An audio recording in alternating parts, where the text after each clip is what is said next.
Ayan, hello sa Bentech, no? Yung kabilang channel natin, ginawa ko na rin Bentech yung pangalan ng channel, Bentech 2.0. Ayan, hindi yun printing related channel, no? So re-react lang ako dito sa message ng isa nating followers o subscriber dito sa FB, no? Nag-message siya.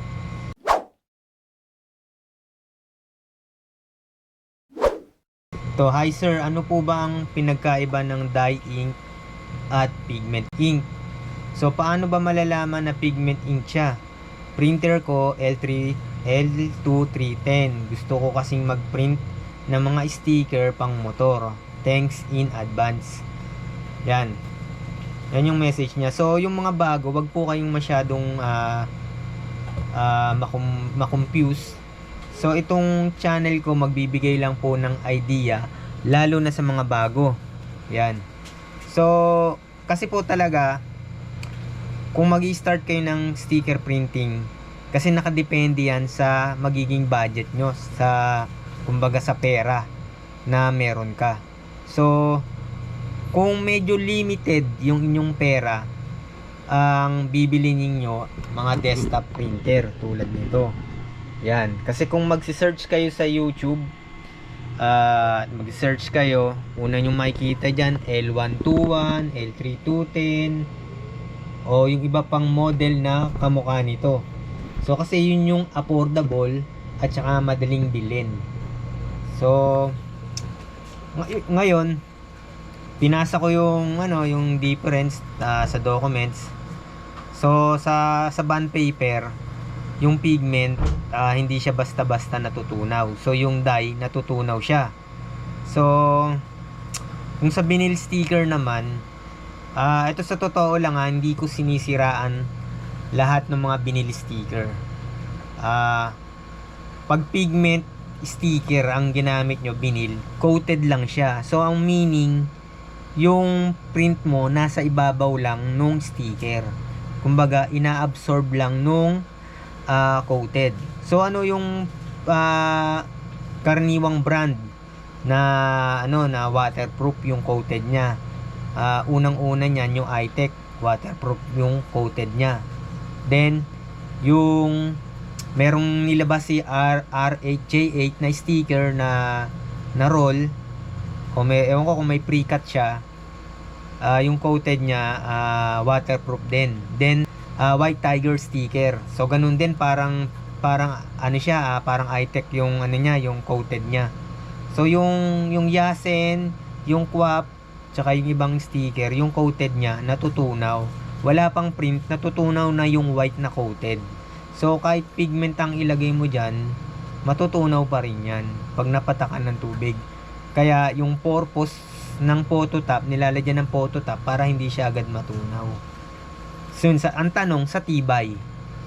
So kung gagamitin mo siyang pang decal sa motor, siguro ma-advise ko yung mga maliliit na sticker lang, yung mga pang vlogger, pang motor, pwede siya. Pero eto siguro may mag re-react na tumagal sa kanila yung ganito, tumagal si Quap, tumagal si iTech, tumagal si Yasen, pero ako, para sa akin talaga, hindi sila ganun ka-durable na tatagal ng kung ikukumpara mo sa sticker na pang Ecosol.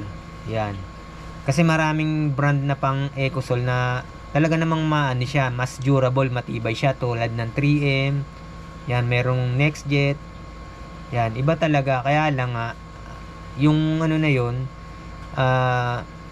yung printer na yon, kung karaniwang ka lang na magsisimula, wala kang budget, mahirap maka-acquire kasi mahal yung machine. So yung pinaka pwede lang nating mabili yung L1300 na kino-convert pa para maging Ecosol. So yung iba maganda yung experience nila, yung iba madaling nag-clog, yung iba kailangan mo kasing matuto ng maintenance, no?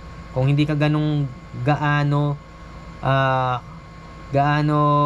kasipag o hindi ka maalam masyado sa technical, so parang hassle yon, no?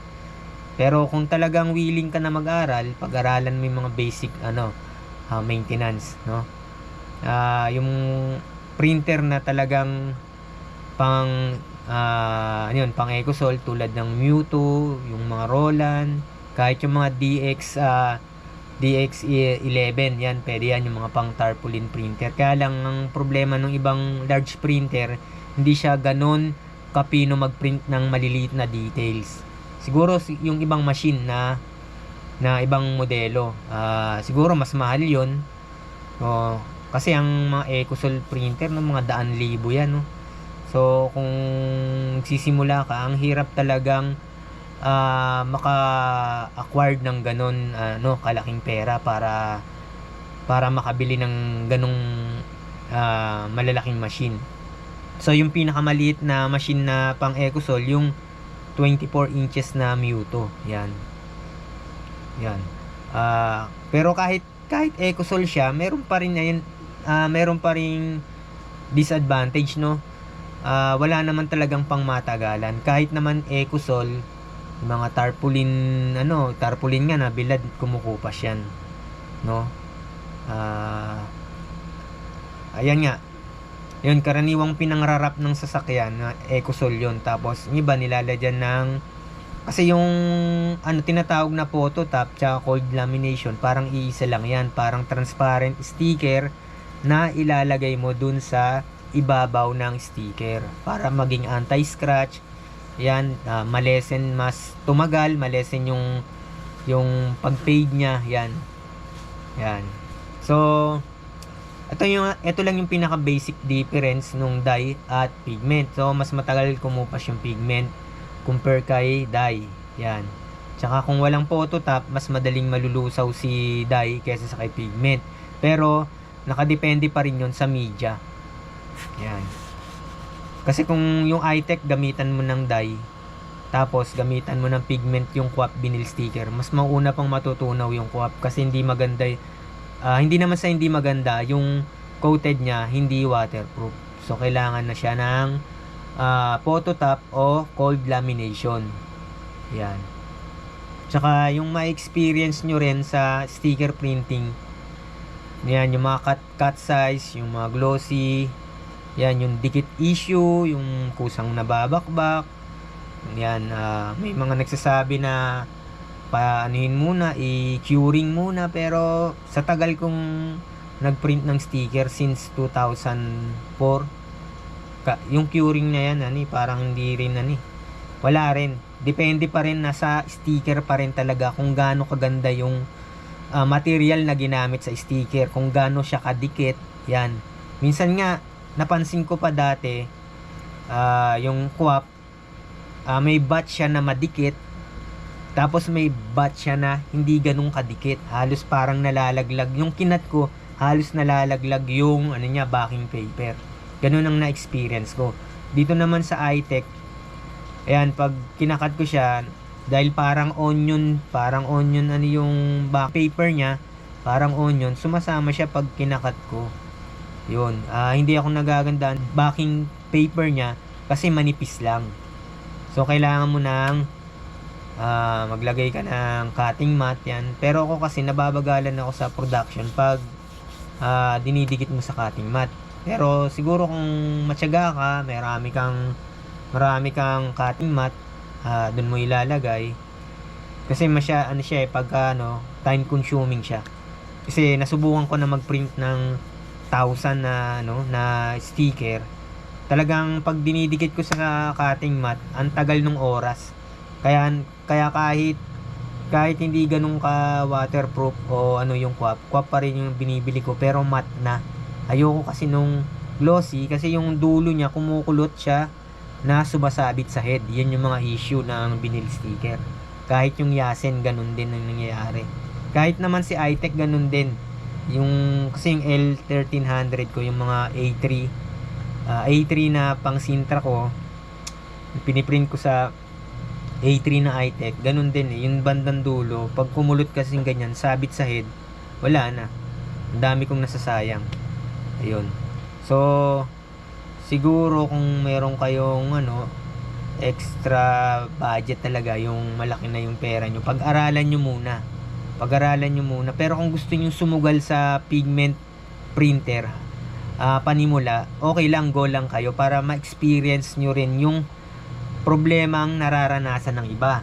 Kasi mas matututo ka sa actual na encounter mo yung problem, hindi yung ano.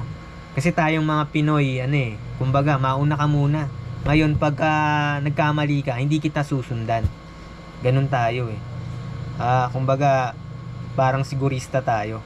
Pero once na na-experience mo lahat yan, mas magiging matibay yung knowledge mo sa printing. Ayun. Wala pong perfect na na magaling agad. Natututo yan sa experience nila. Yan, kung ano yung bibili nilang machine, hindi porket sinabi na ganito, maganda L121, maganda yung L3210, depende rin yan talaga sa magiging usage nyo. Pag-aralan nyong mabuti, marami kang pwedeng matutunan sa YouTube. Tsaka ayan, may mga malalaking channel dyan. Kuhanin nyo lang talaga yung importante na knowledge na alam nyo. Pero yung mga package na nagbebenta na silang ganyan ng product, i-research ninyo kasi lalo na sa mga wala talaga, no, mapapasaba kayo na bumili ng package na akala mo ay mapapamura o tawag dito, magiging sulit, yung pala in the end mas napamahal ka. Kasi yung iba talaga kasi marketing strategies yan eh. Sa package, sinasama na rin naman yung mga item na yun. Halimbawa, L121, may kasamang sticker na ganito, 10 pieces, 10 packs na phototop. Halos yung presyo ng mga vinyl sticker, nakapatong na rin doon. Pag tiningnan nyo sa mga flagship, halimbawa, Epson flagship, Canon flagship, yun talagang SRP na price. Yan. Titingnan nyo lang doon. Pero kung makatarungan naman yung mga tubo nila at talaga namang maganda yung kanilang after sales, yan, mas okay yun. Kahit mas mahal lang konti, kung kailangan mo sila, madaling EPM, madaling sinishare nila agad kung ano yung gusto mong malaman, lalo na sa pag nagka-problema yung printer mo. Kasi pag ganyan nagbago ka na ng ink, talagang na yan eh, parang charge to experience na yan eh. Kasi hindi mo na talaga siya pwedeng ipa-warranty. Kaya kailangan mo rin talagang matutong mag-troubleshoot. So ayun lang, baka humaba pa yung video. Huwag nating kakalimutan mag-subscribe sa Bentech. Yan. Yung isang channel ko, Bentech 2.0, hindi po yun printing channel. So ito po yung aking printing channel, yung Bentech lang.